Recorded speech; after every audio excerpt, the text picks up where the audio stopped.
Namo Buddhaya and a very warm welcome, dear Dhamma friends, to our Sunday Dhamma sharing, which is our first event today in our annual Mahapirit and Mahasangika Dana in memory of our late chief and all our departed Sangha members and our spiritual teachers. I'm Brother Eric and I'll be your host for today. We are privileged to have with us Ayah Sumangala Bhikkhuni as our speaker for today. Let us now bring Ayah Sumangala online. Suki Hotu, Ayah Sumangala, and welcome to our Facebook live page. Okay, let me do a short introduction on Ayah Sumangala. Ayah Sumangala Bhikkhuni received an MA in Industrial and Organizational Psychology from the University Kebangsaan Malaysia. In 2005, she left the home life and became an Anagarini. In 2008, under the sacred Sri Mahabodhi at Bodh Gaya, India, she was ordained under her preceptor, teachers, Venerable Mahinda, and advocate of Metta and one of the early disciples of the late Venerable Dr. K. Sri Dhammananda Mahanayaka Thera, and meditation teacher Venerable Nadi Male Sumeda Manilo of Sri Lanka. In 2011, she obtained an MA in Philosophy of Buddhism from the International Buddhist College in Thailand. On 21st of June 2015, she took her higher ordination under preceptor Venerable B. Sri Saranankara Mahanayaka Thera, the Chief Judiciary Monk of Malaysia and Bhikkhuni preceptor's teacher Ayah Santini Terry of Indonesia. Currently, she is the president of Arya Buddhist Society and advisor of Gautami Vihara Society. Today's topic is the fourth from the Brahma Vihara series, that is Upekkha, Equanimity. With that, we humbly invite Ayah Sumangala to deliver today's Dhamma sermon. Thank you, Eric. So let us start this session by connecting our heart to the Buddha, our great teacher, the fully enlightened one. Namo tassa bhagavato arahato samma sambuddhassa. Namo tassa bhagavato arahato samma sambuddhassa. Namo tassa bhagavato arahato samma sambuddhassa.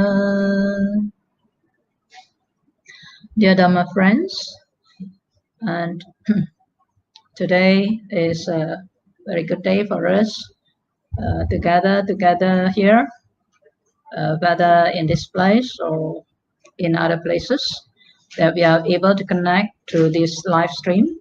And today the topic is about Upekkha. As we have heard before, the word Upekkha in the Buddhist context, we may heard it from different teaching. For example, the famous one, and probably in the BMP series, the Brahma Vihara. So Upekkha is the fourth quality from four main qualities of virtue of the mind. Number one is loving kindness. Number two is compassion. Number three is mudita, which is altruistic joy. And number four, upekkha. So in the normal term, when we say upekkha, what does it mean? Even in English, we say equanimity. Sounds very familiar. Seems like we understand the word, but most of us do not really understand. Because this word upekkha, equanimity, in the common English term, if it's translated, it means evenness of the mind, or a mind which is very balanced. Yeah. So Upekkha, and especially we think that Upekkha would be experienced when we are able to remain calm and composed in times of difficulty. Yeah. So that is a common conventional understanding, yeah, about Upekkha. Yeah. But when the Buddha talks about Upekkha, or this word appear in those sutta, we can see that the definition of Upekkha is even greater and deeper from what we understand. Yeah. For example, just now I mentioned, Upekkha in the four Brahma Vihara is number 4. Yeah. Loving kindness, compassion, altruistic joy, then equanimity. The word Upekkha also appear in a very high development of the mind. For example, when you talk about the jhana, noble eightfold path, you will also see this word appear. So noble eightfold path, we know that it starts with right understanding or right view, and right view will condition right thoughts, and right thoughts will condition right speech, right speech will condition right action, and right action will condition right livelihood, right livelihood will condition right effort, and right effort will condition right mindfulness, and right mindfulness will condition right concentration or right samadhi.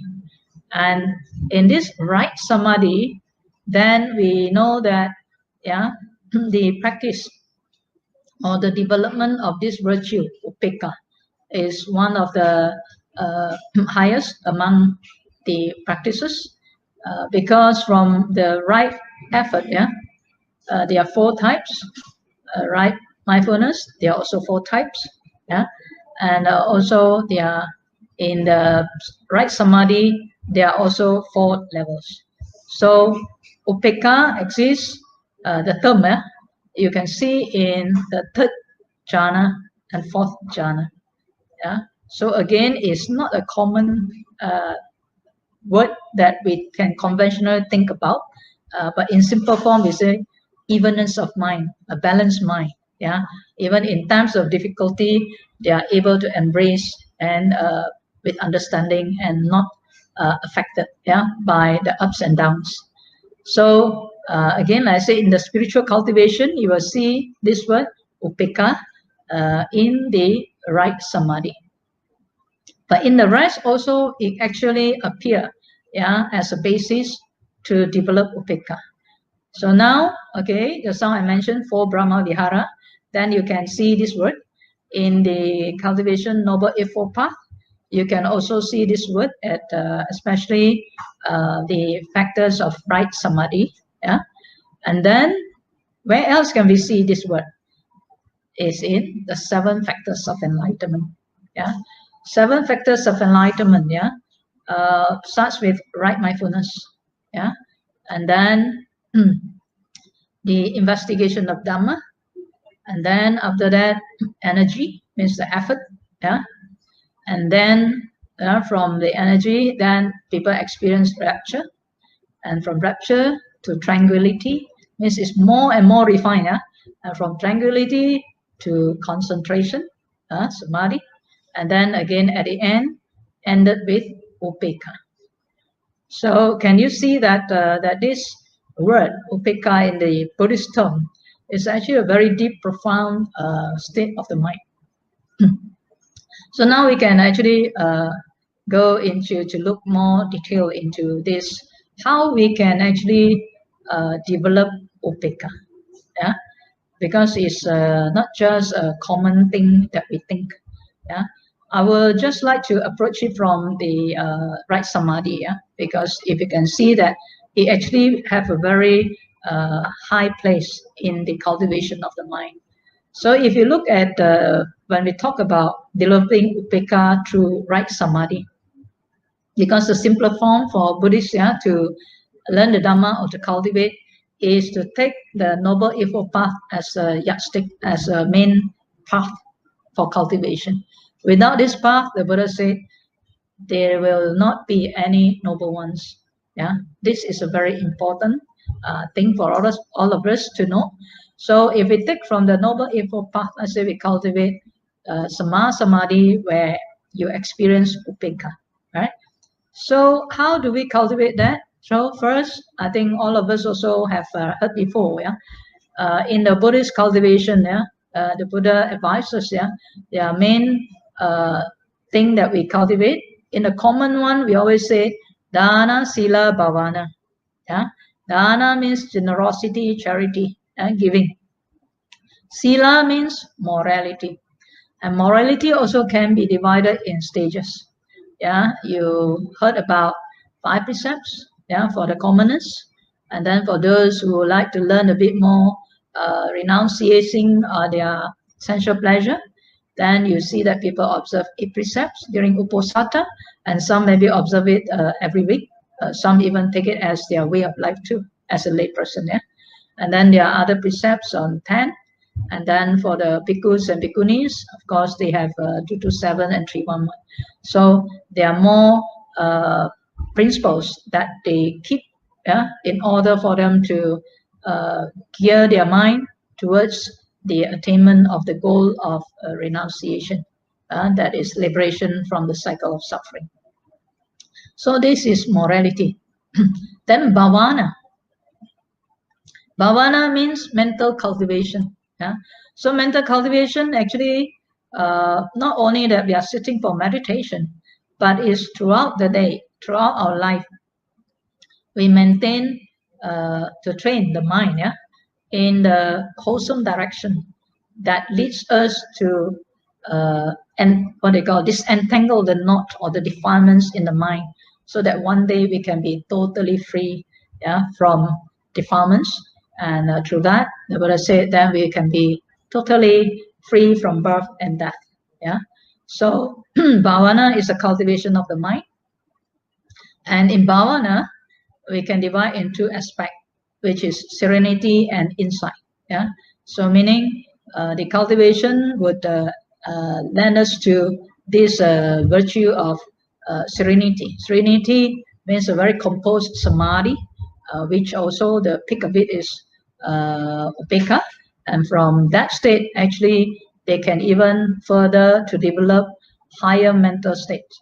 For example, the immaterial states of infinite space, infinite consciousness, nothingness, and neither perception or non-perception. Of course, all these words when we hear is just like, we'll be like wondering what is that, right?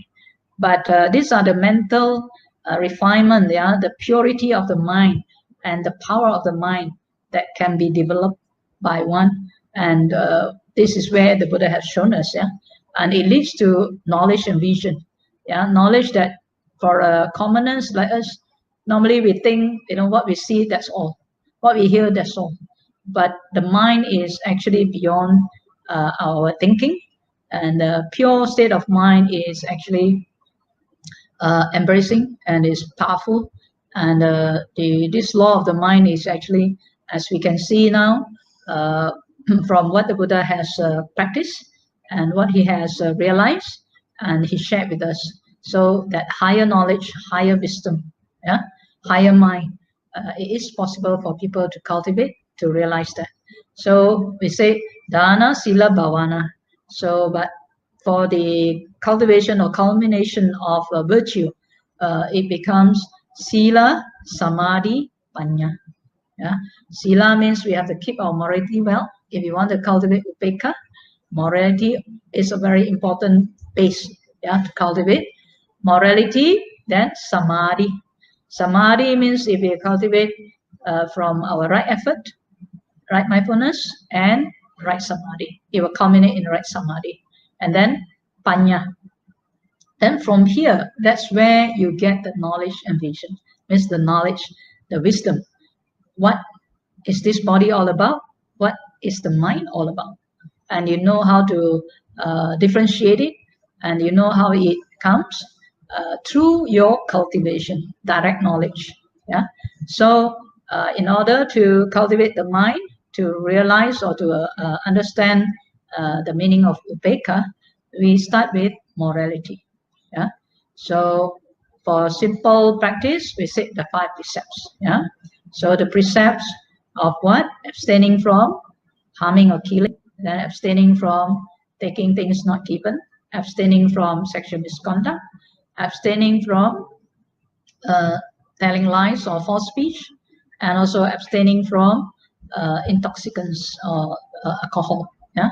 So with this base, the Buddha said the next you can cultivate is we learn to be contented, yeah, with our requisites. Means be moderate in our food, be moderate in the 4 requisites, and so be contented with it. Yeah. So then next, what you can practice is to help yourself to restrain your senses. Yeah, because without restraining senses, you can experience actually every day, and you know, the more you talk or the more you engage yourself in pleasurable things, the more it will affect your mind. Yeah, and so when we do not have restraint over the senses, it is difficult actually even to reach even to the what they call calmness of the mind. We all know, because the moment you close your eyes, is it calm, or is it bombarded with a lot of thoughts? And sometimes you also do not know what you're thinking. Yeah, you just get carried away, and then as when you realize, time passed and you have wasted your time, right? So in order for us to practice, necessary to restrain our senses. So meaning when you see something, most of us, we crave to see. But in the practice, even when you see something, let's say a visual object appear to you, yeah. So seeing a visual object by the eyes, you also learn to not to grasp at the major or secondary signs of that thing. Meaning, when you see something, you don't have to take in all those details, because it doesn't help you in anything. Yeah, but most of us, we are very busybody. We like to see, we like to, take in something, we like to comment. And because of that, our mind are so occupied with so many things which does not relate or does not support our well-being. Yeah. So when we say restraint, meaning one of the sense is of course your eye, then your ear, yeah, and then your nose, tongue, and then body, and then your mind.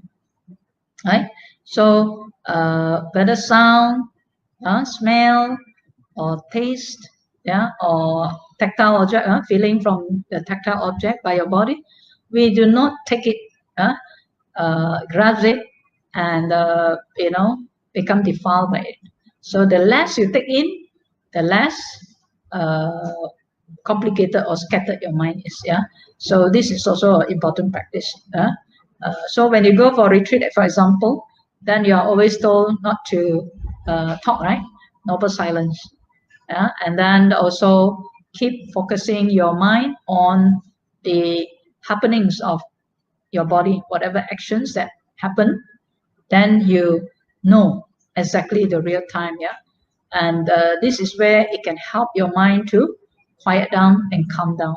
And at the end, if you can practice this well, then of course, the practice of, we call it sati sampajanya, meaning whatever you do, sitting, walking, lying down, or standing, yeah, you are fully aware, yeah, of your posture, and your mind is in the presence of the action, and also because backed by the morality, so the wholesomeness, knowing the wholesomeness of actions is clear to you.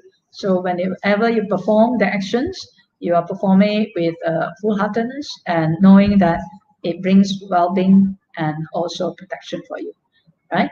So the cultivation, first we say we have to practice the morality, and then be content with your requisite. Practice the guarding your sense door, the sixth sense door, and then also next, as you start to meditate, means sitting for meditation to cultivate the mind. Then, of course, in the sutta, the most famous one we can hear is Mahasatipatthana Sutta, the 4 foundations of mindfulness, where we can cultivate our mind. Yeah. So in these 4 foundations of mindfulness is summarized into 4 main sections. One is contemplation of body, in and off the body. Second one is contemplation of feeling, in and off of the feeling. And then third, cultivation of the mind, in and off the mind.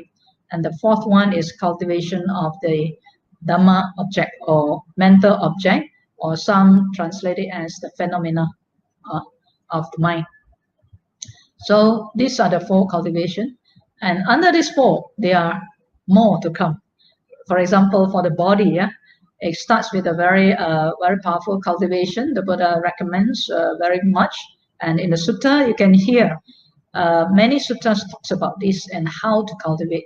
Because why? It brings a lot of benefit and very good fruit from that cultivation if you can master it.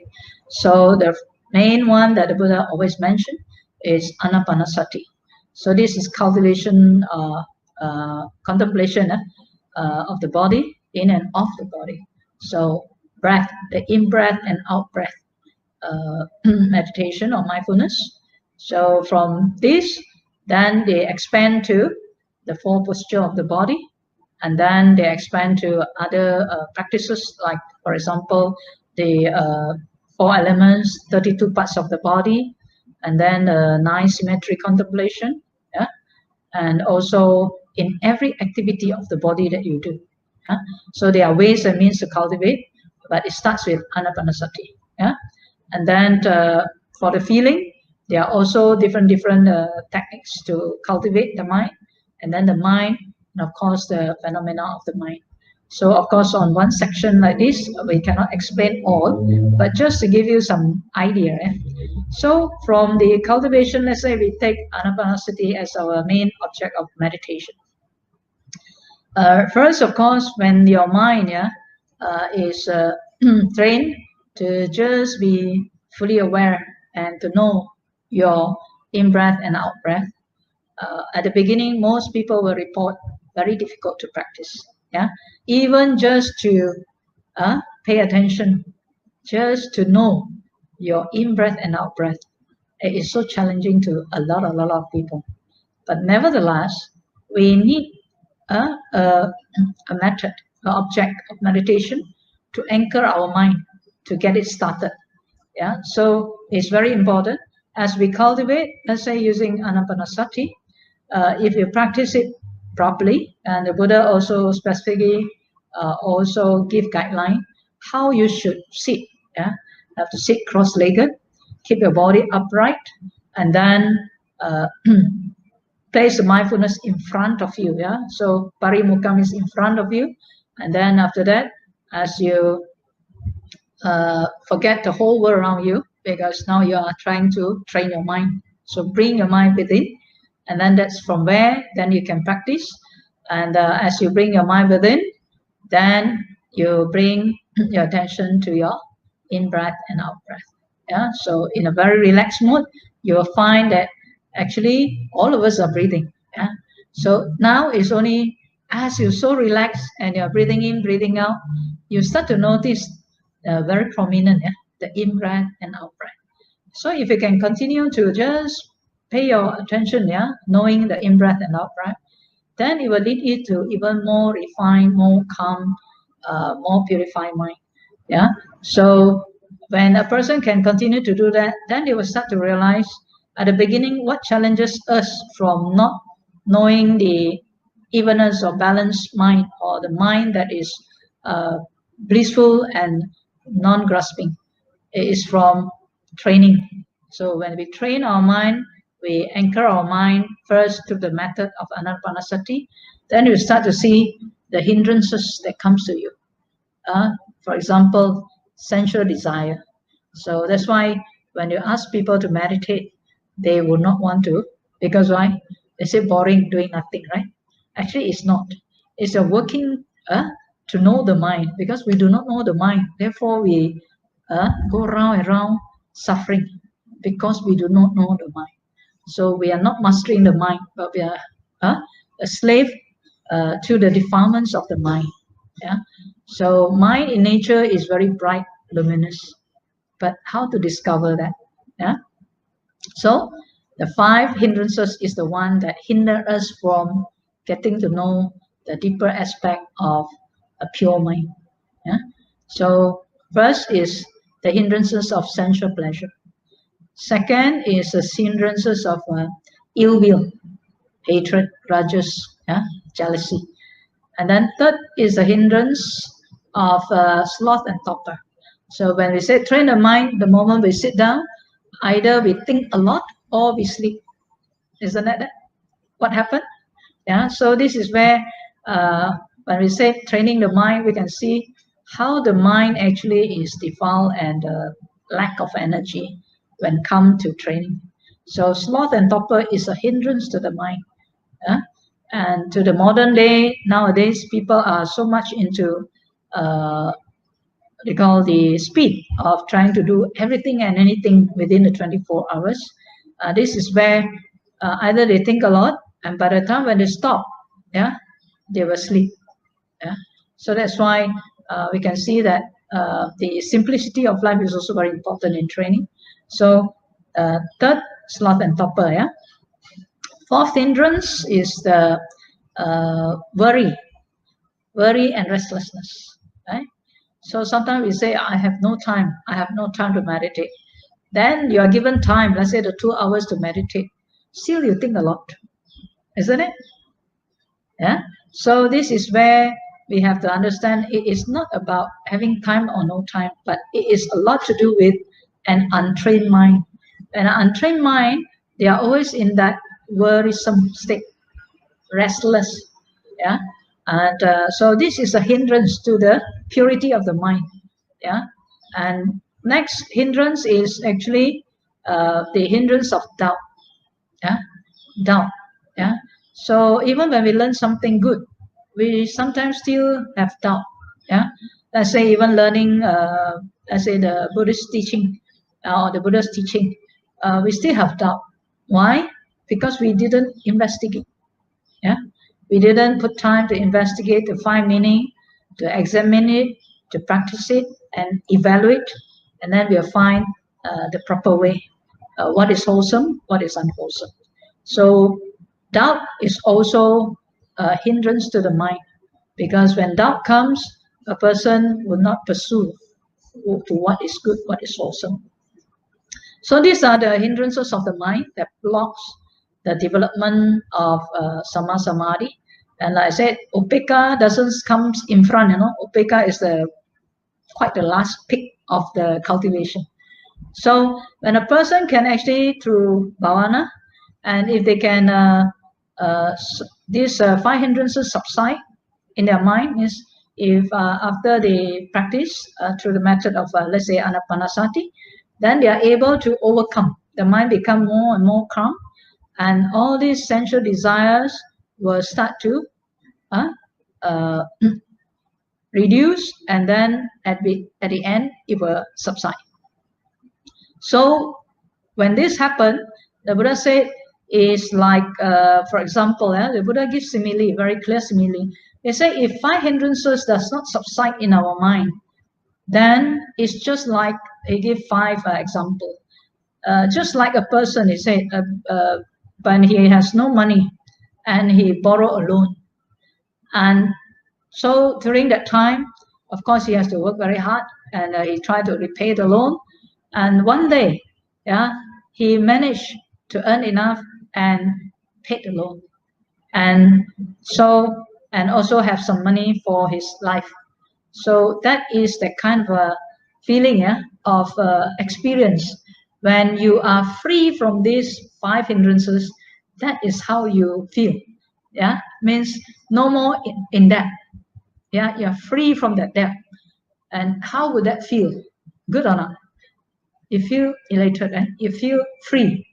Then the second simile the Buddha gave is just like a person, who's ill, very sick, yeah, ill or sick, and then no appetite to eat, no strength, yeah, and then one day, you recover. How do you feel? Yeah. So now you can eat, you can you have energy to move around, you can do something that you need to do. Yeah. So that kind of feeling and also freedom, yeah, that you start to realize. Yeah. So this is the second simile the Buddha gave. If you are free from the 5 hindrances, this is what you experience. Third, the Buddha gave the simile is if a person is binded by these 5 hindrances, what they experience in life is just like a person in prison.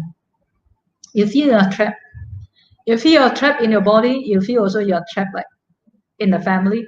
You're trapped in the society. You're trapped in the nation, or you're trapped, yeah, like in a prison, with the 4 walls.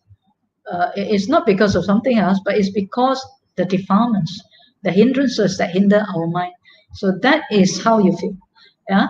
But if a person are able to remove these 5 hindrances from the mind, during the cultivation of the mind, then it will feel like one day, their what they call the term in the prison is finished, and you're released, and you're released without like your maybe property confiscated, but you're released from that prison, and you're back, to the society. How would you feel that? Very free, huh? You feel relief, yeah. So like that, when you're free from 5 hindrances. So the fourth simile the Buddha gave is about if a person have 5 hindrances, they also will experience something like this, like a person, a slave to a master. You feel like you are a slave, right? Sometimes I think parents will think at this moment, when the children are goody, you feel very happy. When the children misbehave continuously, cannot change them, you find like you're a slave to take care of them sometimes. Yeah.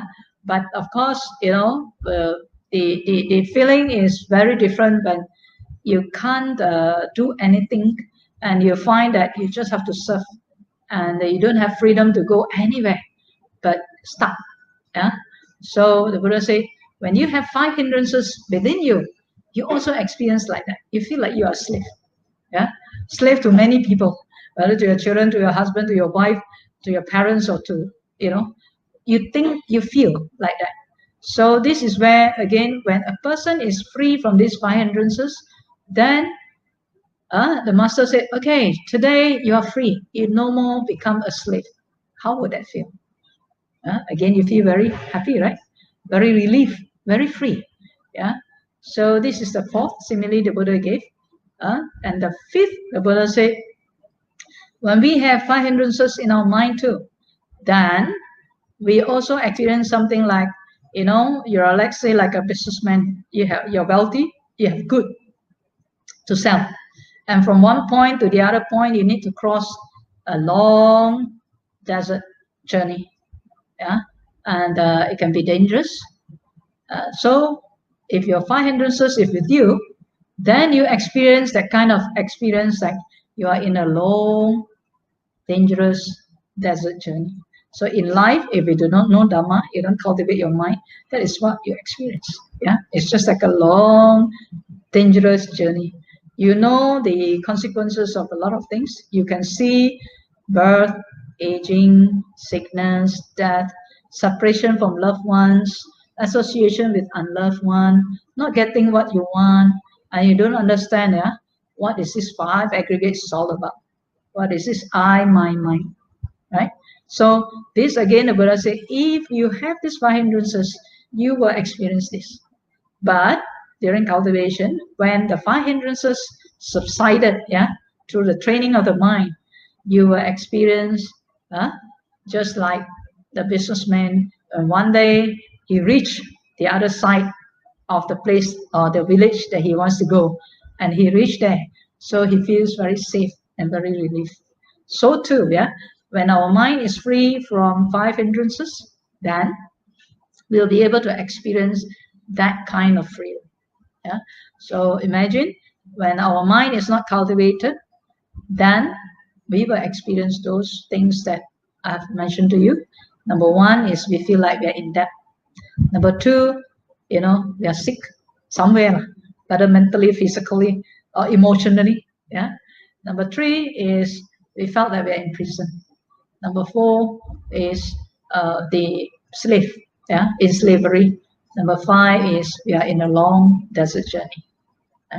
So when we cultivate the mind, when it comes from the right effort to your right mindfulness and right samadhi, then the Buddha said, when you are these 5 hindrances subsided, then you will experience, yeah, means your mind state will be quite secluded from sensual pleasure, sense desire.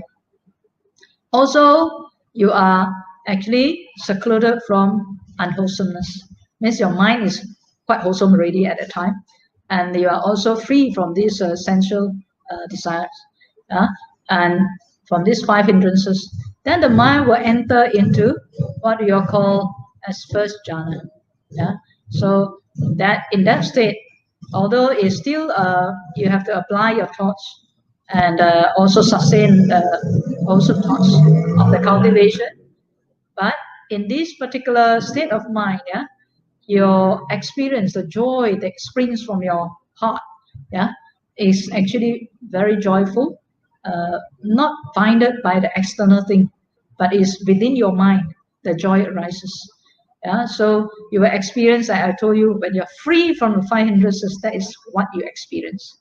Yeah, and then from there, if you cultivate further, then you'll find that the mind again become deeper, means purer, and that is where that some people will experience like lightness of the body, yeah, openness of the heart, energized, and then the joy, happiness come, and also the brightness of the mind.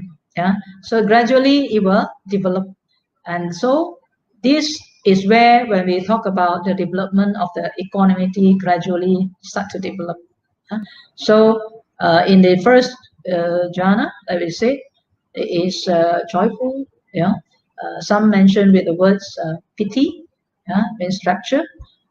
You experience different phenomena of the body and the mind, yeah, which is joyful, peaceful, yeah. And from there, then as you go further, then they have different. They mention in the sutta. You can see is that from one particular state, then they enter into another state, yeah. Then enter into another state.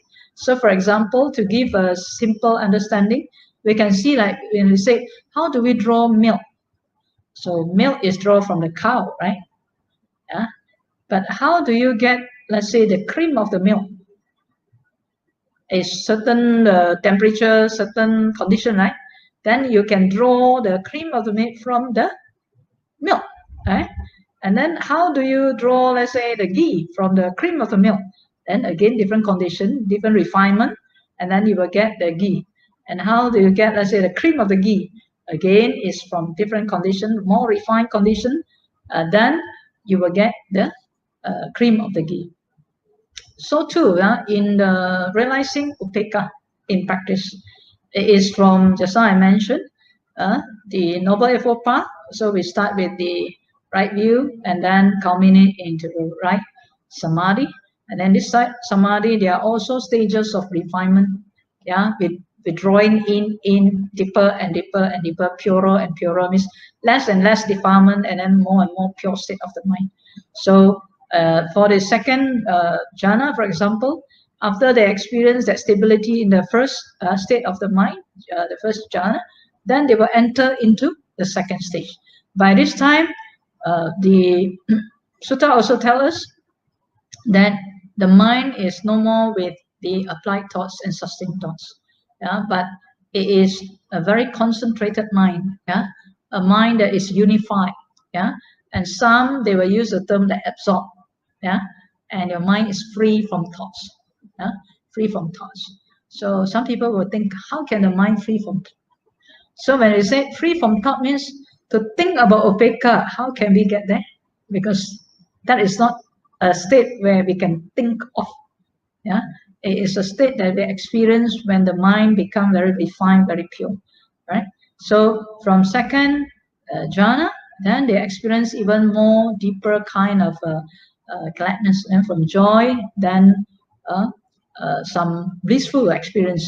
Yeah, and this is due to the concentration of the mind itself. Yeah?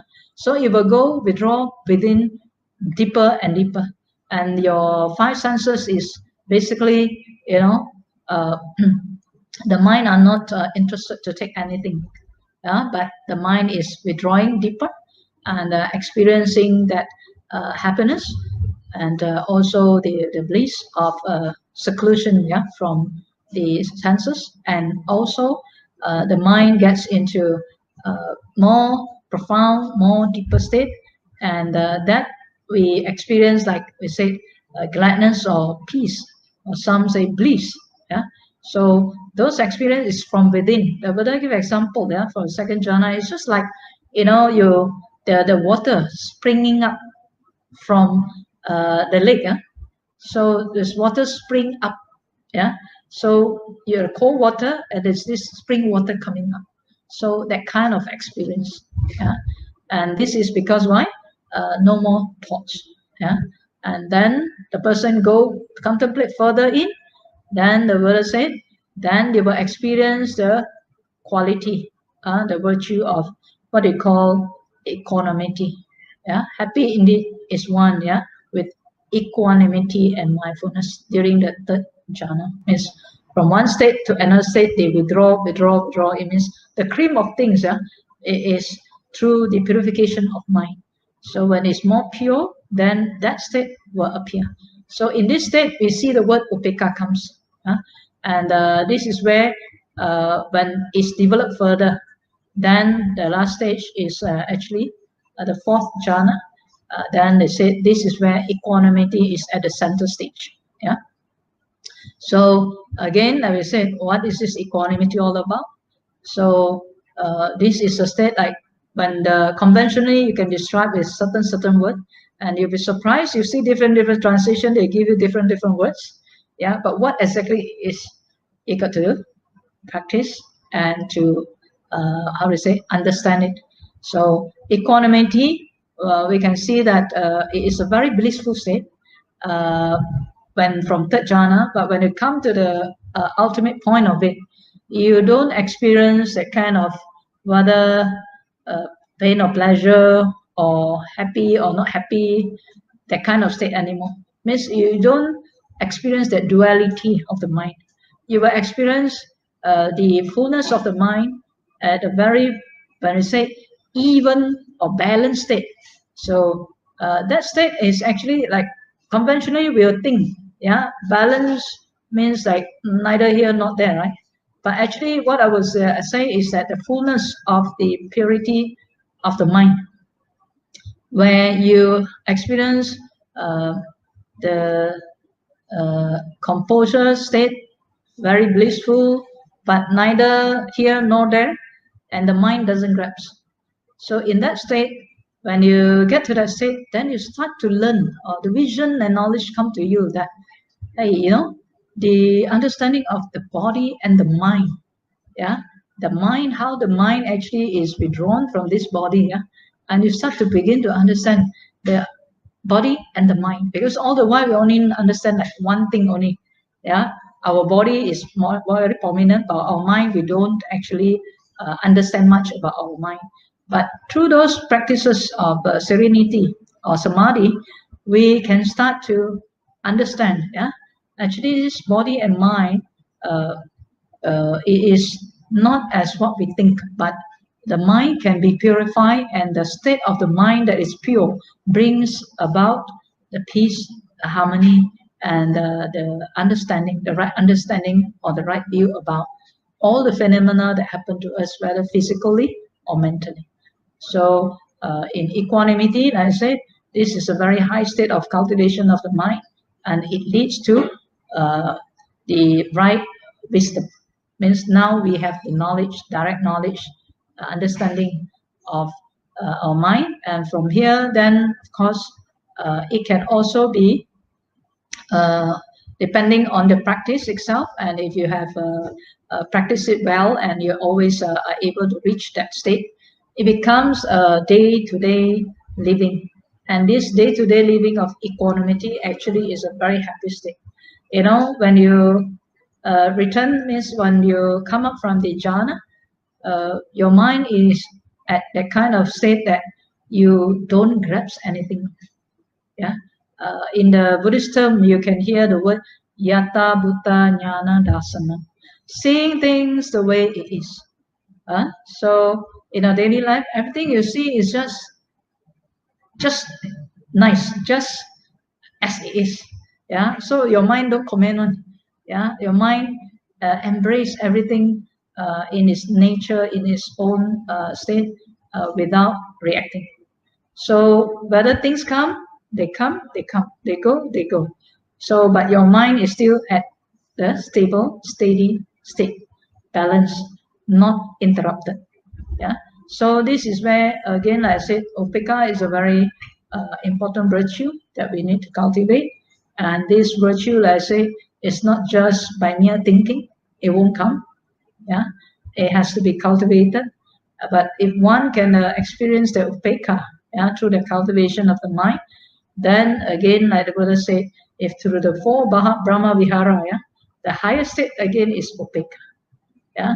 So when we have cultivation, for example, for a lay practice, the four Brahma Vihara, in simple form, to describe, from loving kindness, is through loving kindness or goodwill or non-ill will that one will be able to have the development of Karuna, the pure one, right? And it's through Karuna, compassion, you'll be able to develop mudita, altruistic joy. And through that, also, we'll be able to develop the state of equanimity, upekkha. So just give you a simple example. Like normal practice, I would say, from not knowing, let's say, goodwill or loving kindness, metta, we may, in the past, when people scold us, we may scold them back, right? But when you start to practice, let's say, metta, loving kindness, or goodwill, yeah, so you see the benefit of why we should not get angry, yeah. So we try to practice. So last time when people scold you, you scold back, right? Now when people scold you, you may not scold back already, right? Because you thought, if I scold back, also what for? You get angry, I get angry, everybody get hurt. So now if you are angry, you get hurt. I'm not angry, but I haven't approved, but at least I don't scold back, to make the situation bad. So I'm already practiced some metta, right? So from there, okay, you practice some more. So this time, when people scold you, last time people scold you, you scold back. Then people scold you, now you practice metta, you don't scold back. But sometimes your mind, you start still thinking, you're still thinking, let karma take on you. Yeah, although you don't scold back, but in your heart, you say must have the repercussion of it. So you still want them to have bad result, right? So that is also not very wholesome, right? But it's improved, but because of your goodwill to make the situation better. So next, you practice some more, You practice some more, then now they scold you, you don't scold back. Last time you still think about, that karma take on them. Now you don't think that way. Maybe now as you practice some more, then the thoughts of like, why this person gets so angry? You look at their face so red, so heart so stiff, so stressed, and you start to feel some pity for them. Means, knowing that there's no point to do so. And maybe in your mind you say, may you be well and happy lah. Okay. So okay lah, improve some more, right? So you improve some more, then do some more, meditate some more on metta. After you practice some more, then now when people scold again, you see, first you don't say, let karma take on you. But next stage already improve. You wish the person, may you be well and happy. Right? Third, now you see the person again, then you start to think, this person is suffering. Yeah. Maybe in what way can I help him or help her? So now compassion comes already. Right? First, you are same. When you practice metta, then your metta comes already. Good will come, your friendliness come, benevolence come, your kindness also start to come. Yeah. Then as you practice some more, now the mind becomes more softer, more understanding, and more forgiving. And now not only that, then you can see, hey, that person is suffering. Then how can I help to reduce the suffering? Yeah. So this is where compassion comes. Right? And if you practice again compassion, then this compassion virtue will start to also lead you to a higher state of appreciation. For example, if a person do something wrong, they are in suffering. Why people are in suffering? Because of ignorance, right? So when they are ignorant, then suffering comes. Now your thought is, how can I help the person to reduce that suffering, right? So when a person try to reduce their suffering, of course they still are in their sometimes old bad habit, right? Most of the time, let's say sometimes when people do 10 times wrong, yeah, so they try to make effort. We try to help. They change one time, right? Then after second time they don't change. Then we always say, you never change one, huh? Right? So our compassion already dropped again, right? But we never appreciate, last time they do 10 times wrong. Now they already reduced one time. So we should rejoice. Yeah? Every good effort that they make for betterment, for wholesomeness, we should learn to appreciate and also learn to rejoice. Yeah. So remember, don't simply use the word you never, you always. You never change. You are always like that, right? So mudita, on one end, we are happy for every little success that people do. Success doesn't mean you get PhD only. Success doesn't mean you are a millionaire. Yeah, this every success of action. Yeah, whether they are thoughts, speech, or whether action, that is improving. Yeah, that is actually bringing to goodness and wholesomeness. We rejoice. Yeah, and sometimes also like you say, okay, when we see like people, let's say offer dana. Yeah, so sometimes when they offer dana, wow, very grand, then I say, I also can do that. So not rejoicing. Sometimes our mouth can say sadhu, sadhu, sadhu, but inside different story, right? So we have to check. Yeah, we have to check our mind. Yeah, so that's why to even cultivate this, that's why we say you go through different stages of refinement of even from metta, karuna, and then to mudita, to really truly rejoice. Yeah, with someone's success or someone's happiness in different things, right? And through that, then we cultivate further. That is that is upekkha. What does it mean? Let's say you want to help somebody. Yeah, you also rejoice with all the changes and the ups and downs, but still, the person still goes towards unwholesomeness. Yeah. So now upekkha have to come in. Upekkha means understanding. Yeah, means with a balanced mind, we understand. Yeah, that of course. Uh, each of us coming to this world with different package of karma. Yeah, some people have to go through certain karma. So if we are not careful, then if we don't have upekkha or equanimity of mind, sometimes we try, let's say we try to help someone who's suffering, or we think we are very compassionate, right? But we are not. If we don't have upekkha, that person is in suffering, that person cry, you also cry together. Not only one suffer, two also suffer. So is that wise? Is that compassion? That is called pity. Sometimes you think that you want to exercise loving kindness to somebody. Instead of being kind, then you start to fall in love. That is attachment. Yeah. Right? So you see or not? So upekkha plays a very important, is a higher quality of the mind that balance, our different state of the mind that we think it is good, but actually sometimes we do not know that we overcare or we attach, or we crave. Yeah, we think we are so compassionate. So the world suffering become our suffering.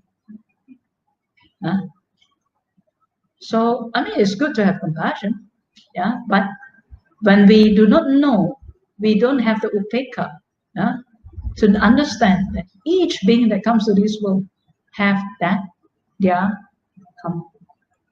Right? Whatever capacity we can, we do our best. Yeah. Or else you have to be sitting there crying. Yeah. Because what? If you look out to the world, yeah, there are so many streets, there are so many people who are poor, hungry, no food, sick, die. So many. Yeah. Every day, 25,000 of children die per day. Every day. Yeah, so Upekkha is where when your mind is trained, yeah, is balanced to understand that all things, whether praise or blame, happiness or sadness, or fame or defame, yeah, blame or praise, all these are anicca. Right? When we are happy, must remember it's also anicca. When we are sad, remember it's also anicca. So we can put back our mind back to follow the Noble Eightfold Path and to walk the right path so that we can make good use of our human life to really cultivate the mind until we know how to free the mind from this entanglement of the cycle of samsara, cycle of suffering. So to disentangle from this, we need to cultivate the mind and remember I said Upekkha is not just a term like that, but it's a very profound, deep virtue of the mind that we should cultivate. Yeah, most of the training, like I said, end up with Upekkha. But from Upekkha, then of course they further cultivate using insight, and at the end for the cessation of all kinds of cankers of the mind. Right.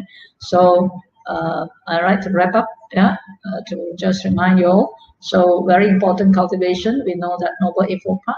Yeah, Sama Samadhi is end up with Upekkha. And then the next one is, of course, the four Brahma Vihara, the way how we can live uh, in this life with the heavenly state, the godlike state, yeah, which is metta, karuna, mudita, upekkha.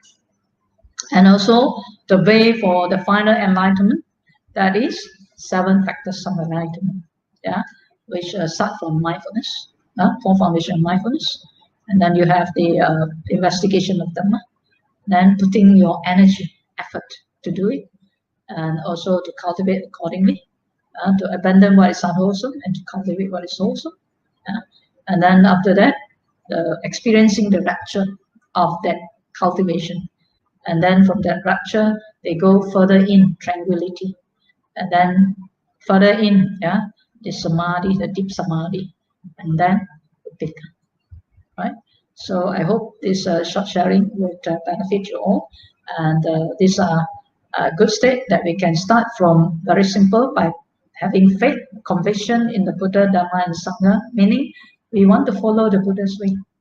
Yeah, so we practice like how the Buddha practice. Yeah, so even as a householder, we can also make this practice at home, bit by bit, but focus our mind, yeah, to develop.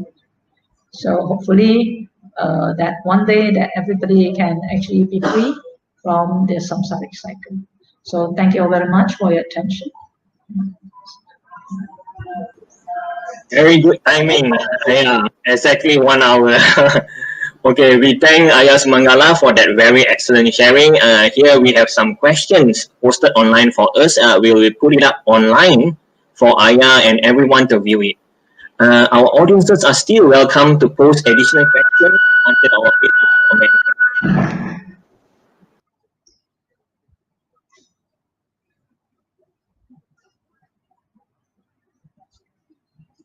Okay, the question is, how can chanting a mantra helps to overcome the 5 hindrances?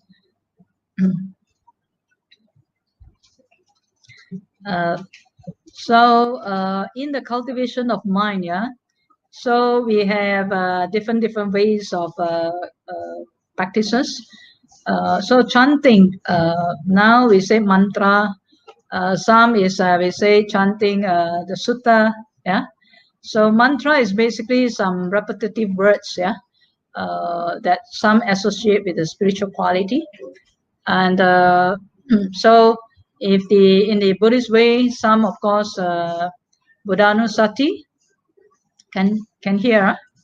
Yeah. So Buddhanusati is also a way of when we can also chant to help our mind to be free from, for example, worry or fear or some other difficulties. So in the chanting, we can help to calm down the mind. Yeah. But to overcome hindrances, definitely, of course, in our daily practice, it's important for us to keep our mind to practice is what we call sati sampajanya, meaning everything that we do, we try to maintain our full awareness on the actions, and so that we do not give opportunity for the defilements to arise. For example, very simple, like when we want to be free from 5 hindrances, number 1 is sensual pleasure, sensual desire. So how to do that? Just now I mentioned we can practice the sati sampajana to focus our mind, to do whatever we need to do, and perform the duty well, yeah, and not to like multitasking, that allowing our mind running here and there, and therefore we cannot complete something properly. So by practicing that, we also can also practice to restrain our senses, like not putting too much seeing things or like watching movies and all those things. So how to avoid that is by practicing cutting down the exposure of too much input into the mind. So by chanting mantra, we can actually help our mind to focus, let's say, on one particular connection with spirituality. For example, let's say we chant the Buddhanusati, means recalling to mind the Buddha. So you can chant, let's say, Namo Tassa Bhagavato Arahato Sama Sambuddhassa. It also can be one way, or you can just chant Namo Buddhaya. Yeah. Some will just chant Arahang Sama Sambuddha repeatedly. So this is to restore our connection, our conviction, and confidence with, let's say, the Buddha. So when we remember the Buddha, then we will be able to remember the quality. It will spark into our mind. And when we remember, let's say, the quality of the Buddha, the supreme quality of the Buddha, then suddenly we will think that if we have an unwholesome thought, then no need to. If we have unwholesome thought, yeah, it will help us to remind us this is an unwholesome thought. Then therefore we don't continue to think about it. So it helps in some way to cut down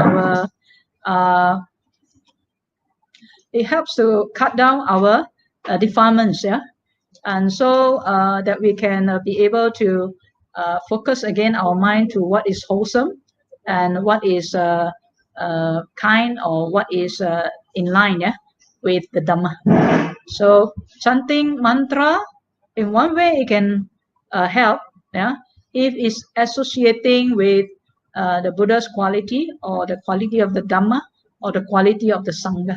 So that is one of the practice. But other than that, like I say, but to go deep into the meditation or the development of the Samma Samadhi, naturally you have to drop that, yeah, because in the process of the development of the mind or the refinement of the mind, the quality stops at when the mind do not think anymore, no thoughts. So when mantra, you need the thoughts. So you can't further define the mind when you have still verbal things that you are actually doing. So at the beginning, yes, it does help. But further, you need to also gradually drop when the mind is very calm and when the mind is very clear, and they can take off by themselves. All right? Thank you. Next question.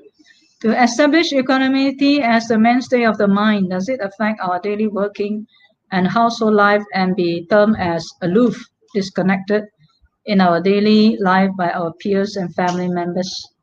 Thank you. Okay. In the past, in the sutta, the translator normally translate equanimity as they translate as indifference, which is actually mistakenly translated. Indifference. So in the West, in the past, people thought Buddhists are supposed to be cool, not connected. But it's not true. It's not true. Actually, this word indifference is the opposite of equanimity. But the true equanimity, just like I mentioned to you, is full of how to say that, bliss and happiness. But it's not the kind of happiness that we experience. It's just that kind of deep, peaceful state where nothing disturbs, no grasping, and it flows just very naturally. You don't have to make effort to be mindful. It's full of mindfulness. And not only in the Sama Samadhi, it can actually cross over even after you come out from the jhana. And depending on how strong you develop it, in your daily life, it can also flow as it is. And you become even more efficient because your mind don't take anything else but to attend to what is and do it as it is. And because of that, what they call the virtue that is so high, the power of the mind when they do something, it brings connectivity even though you don't speak. People can feel your energy field. They can actually experience that refinement of your mind that translate into your speech and also into your action. So it should not be a hindrance to you. It should be a very good additional living, what we call virtue. That's why the Buddha told me as, if you have, let's say, metta, karuna, mudita, upekkha, in your cultivation in this life, and you can keep that, you are already living like a heaven, in a heaven. It's like a God light, divine light. So can you imagine if you are having someone like that in your house, you are like also creating like heaven in the house already. When you go to your workplace, you are a source of like heavenly quality in the workplace. So it's not indifference, but it is a quality where, let's say, it's not the conventional thinking of indifference. Like somebody drop, then you say, oh, I have equanimity, drop lah. That is indifference, Okay, so when you have equanimity, yes, that person drop. You see that person drop, but your mind is still steady. So what next to do? Then you do what is needed to be done. But your mind won't be like panic, get scared, fearful, So you attend to it as it is, right? So in your job, same. You will attend to it as it is, but you will give the best, because why? The mind is at the finest stage, and they will give the most finest thing that they can ever give. So equanimity, like I said again, is not the thinking that we think the word indifference. So indifference is a wrong translation of equanimity, right? Okay. Okay, another question. Bhante, I find it so difficult to be free from a complaining mind when I see unfairness in the family affair and society. What is your advice? Thank you very much, Bhante, for the Dhamma sharing. Again, like this, complaining mind is, sometimes we think outside thing is the one that makes us complain. But it's not true. It's our internal defilements that make us complain.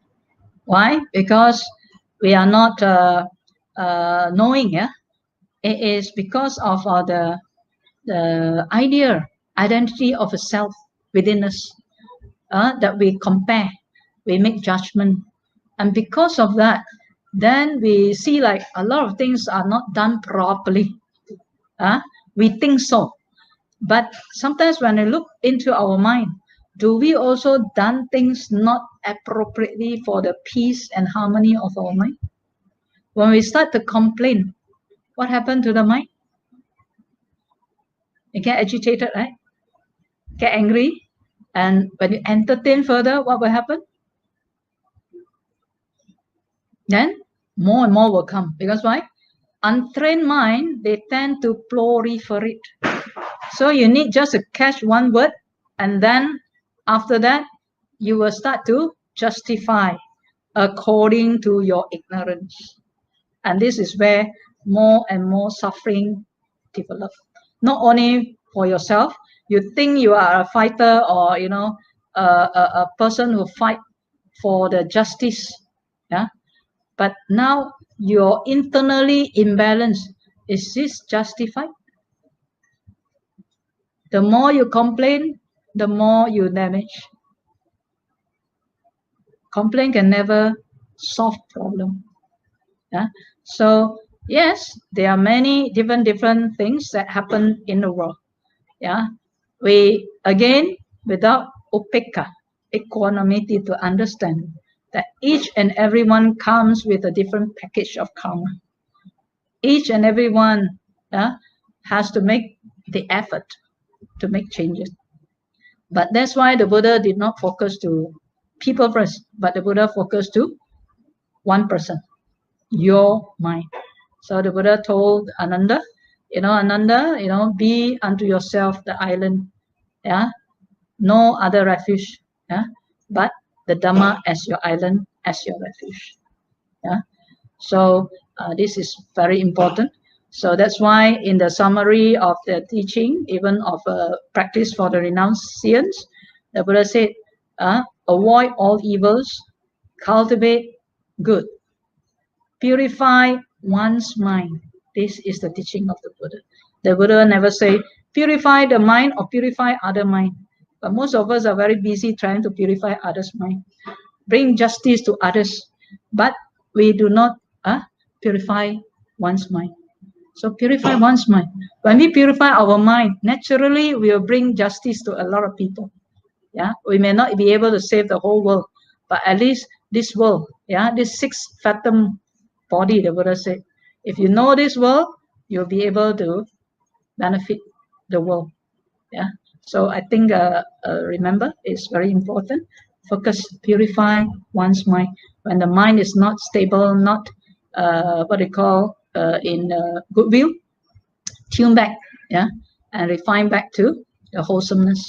Have no doubt of what is wholesome, because it brings a lot of benefit, and the way how we can provide ourselves ultimately to be free from the cycle of suffering, to attain enlightenment.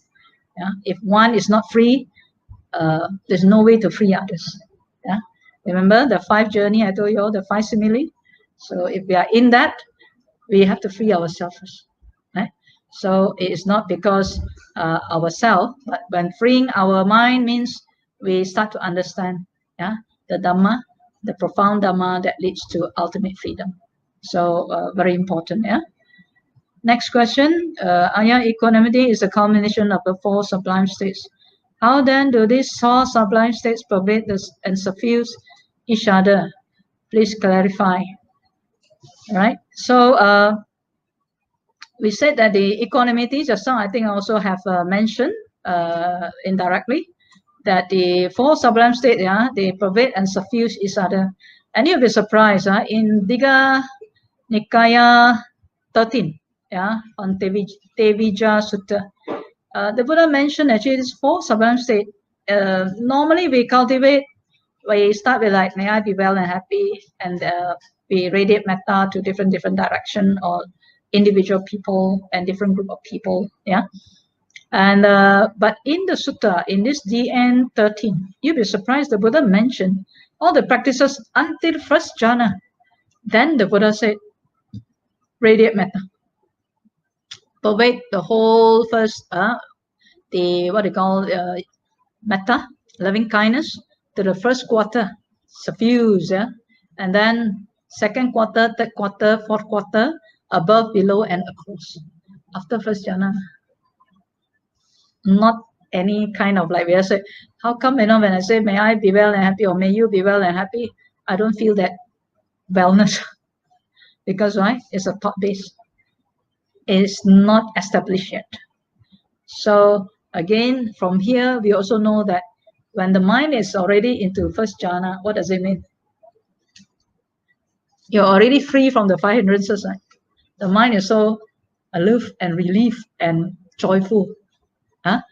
And with that, then when you do metta, then it's very powerful. So when we do suffuse, then you know that it is not that from anywhere or nowhere. When one's heart is established, then just like example, just like the sun actually radiates its warmth and its ray light to us and benefit all beings. So too, if you can experience that well-being, and this is where we call measureless, because these qualities of metta, karuna, mudita, upekkha, they have no boundary even. So the sun have no boundary. They just shine. They just give us life. But without asking us to return. So when we have this metta, karuna, mudita, upekkha, then the Buddha said, from there we suffuse, meaning from the establishment of the quality or virtue of the metta, then we start to radiate out. So they are directional, what they call, that we can suffuse anyone or any beings that in front. So first quarter we can take it as the front, then but in the Indian culture, they normally first quarter they go to the east one.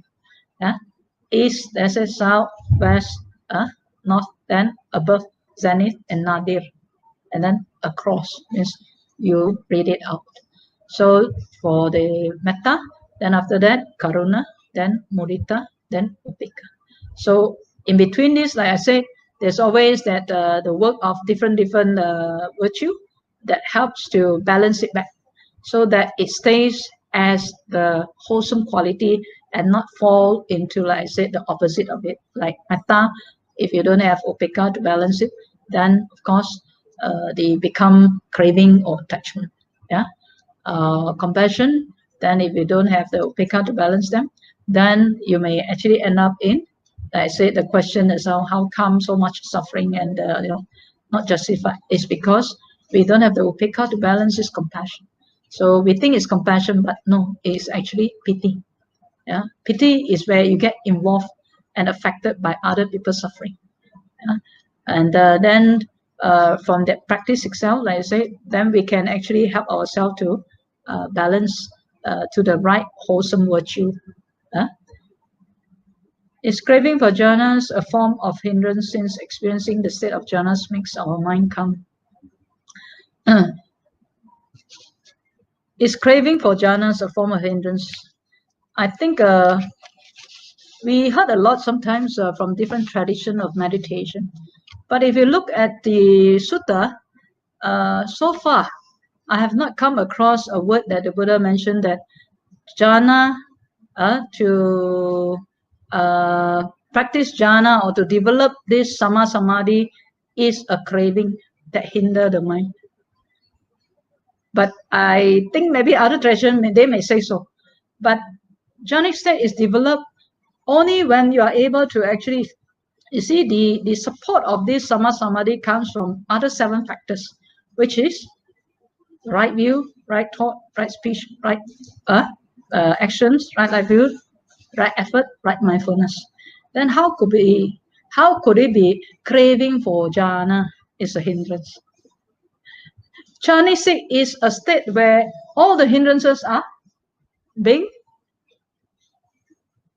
discarded, means temporary subsided. So it's not so easy to get to first jhana actually. So I think maybe the statement may not be very true. In a way, like I say, I hardly see this word say in that way. But the Buddha said, if you want to find pleasure, do not find pleasure outside, because you get entangled. Defilement will increase. But you can find the kind of internal pleasure through ability to subside, to discard these 5 hindrances.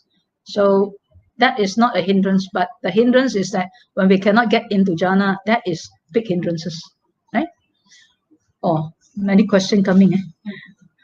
Bante, if our loved ones vehemently does not want to listen to good Dhamma sharing, Should we leave them alone when we, the sharer, felt so sorry and sad to see them having no knowledge of the Dhamma in this precious short life? Well, again, come to this particular understanding with equanimity.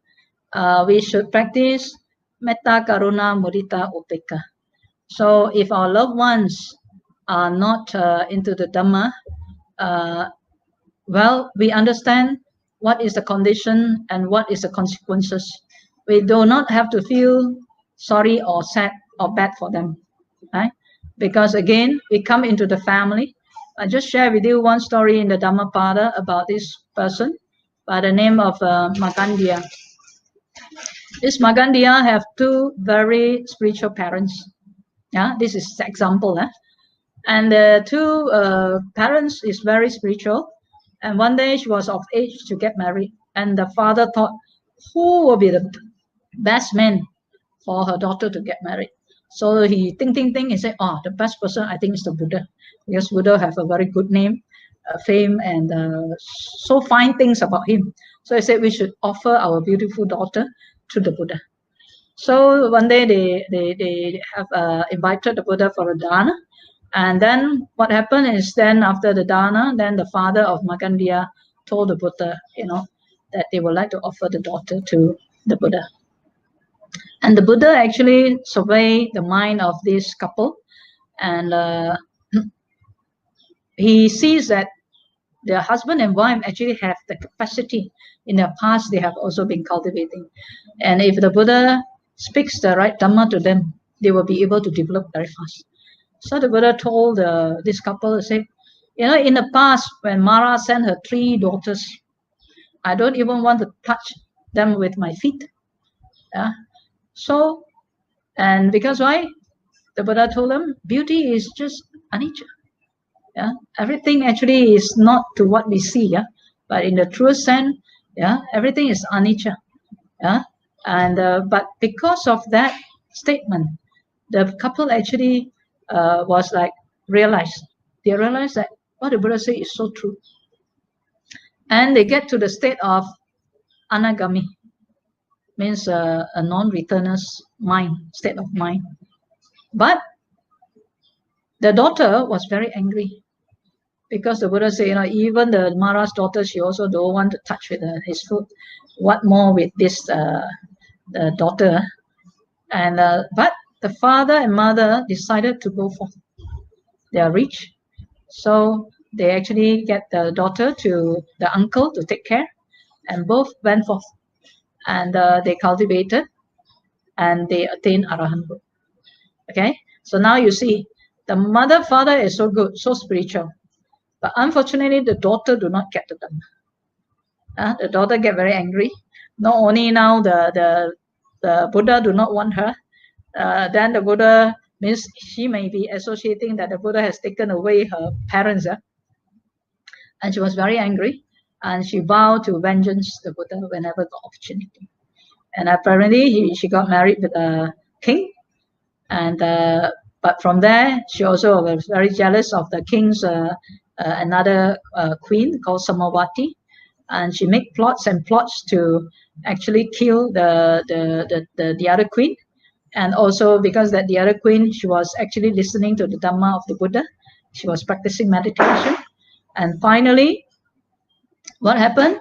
She plot and make what they call a situation where they burned, the other queen life. Means to cut short the story is quite long. What I'm saying is that this Magandia, although she has a very good parents, spiritual parents, but she just couldn't get the Dhamma. Then she has all the opportunity when again she meet the Buddha, but she was having this vengeance. And not only that, she's very jealous. And then the other queen also, she actually plot and kill. And at the end, she was killed by the king. So what do we realize from this is that, yes, sometimes in our family, sometimes, we can be able to embrace the Dhamma, but our loved ones are not. So what are you going to do?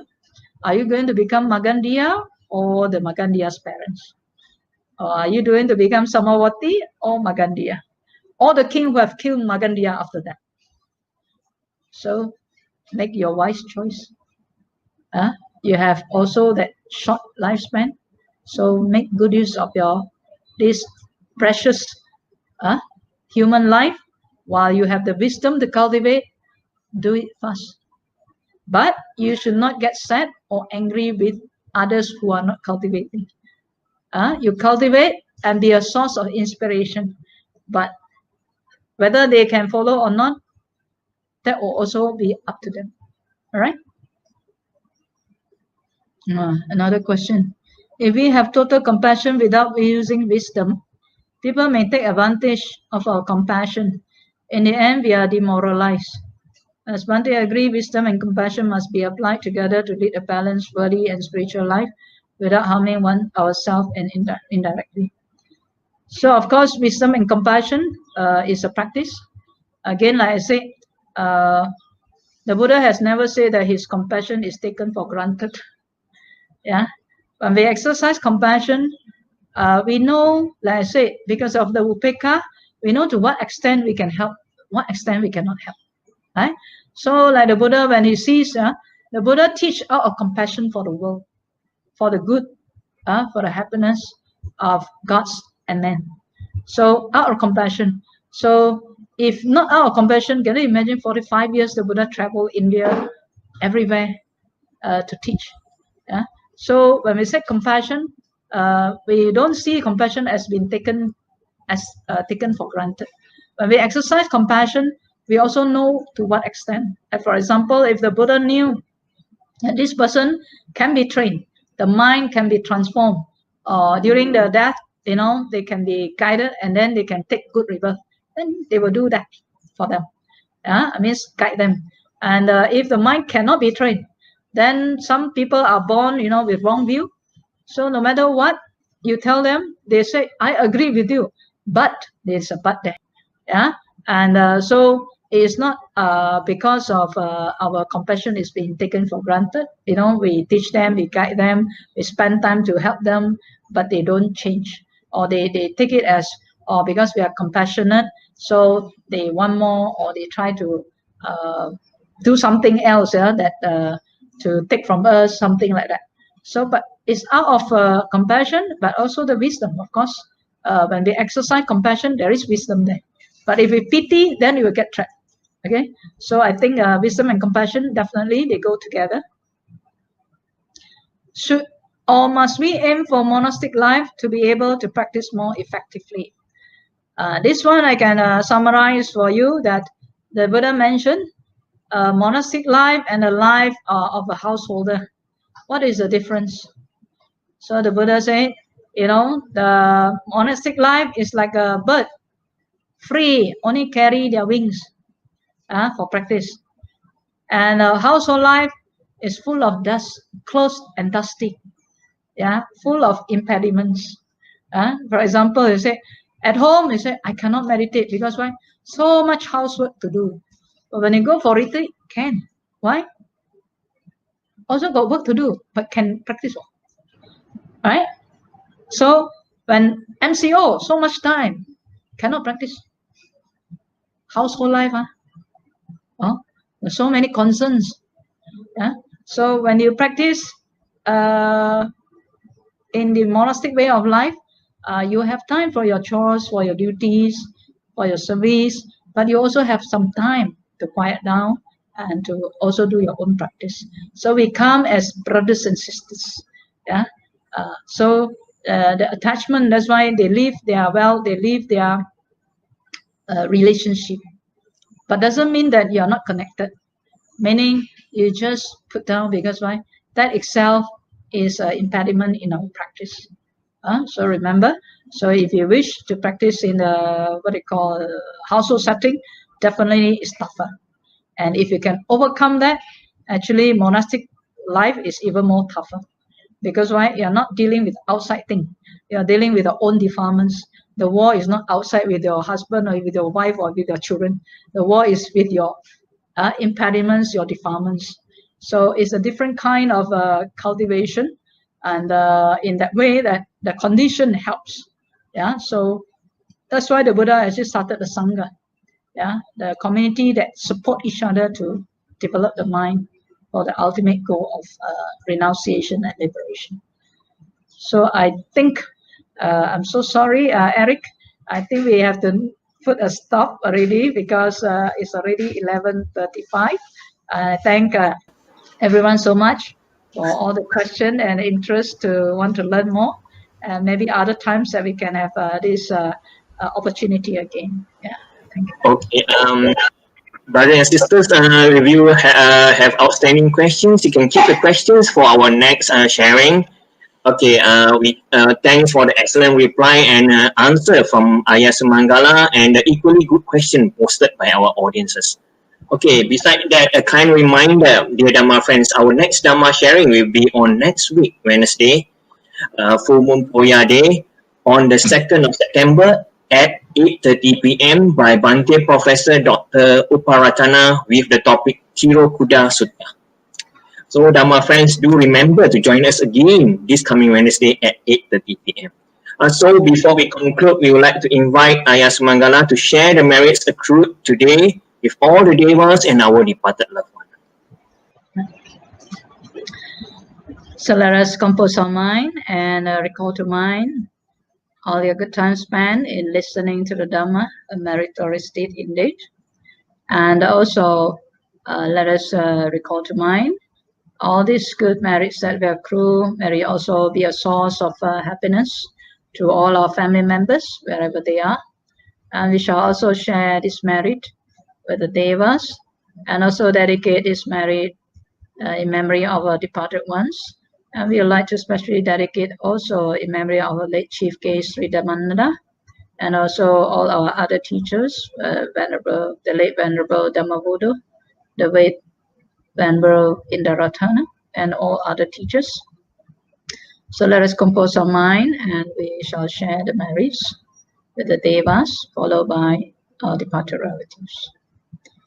Akasatta ca bummata devanaga maiddika punyang tang anumoditva cirang rakkantu loka sasanang akasatta ca bummata devanaga maiddika punyang tang anumoditva cirang rakkantu desanam akasatta ca bummata devanaga maiddika punyang tang anumoditva cirang rakkantu mam paranti. Idang me nyatinang hotu sukita huntu nyatayo. Idang me nyatinang hotu sukita huntu nyatayo. Idang me nyatinang hotu sukita huntu nyatayo. Sadhu. Sadhu, sadhu. Now we have come to the end of our Dhamma sharing. On behalf of Buddhist Mahavihara, we'd like to take this opportunity to extend our highest thanks to Ayah Sumangala, also to our generous sponsor and to all our dedicated audiences. May all be well, peaceful and happy. Sadhu, sadhu, sadhu.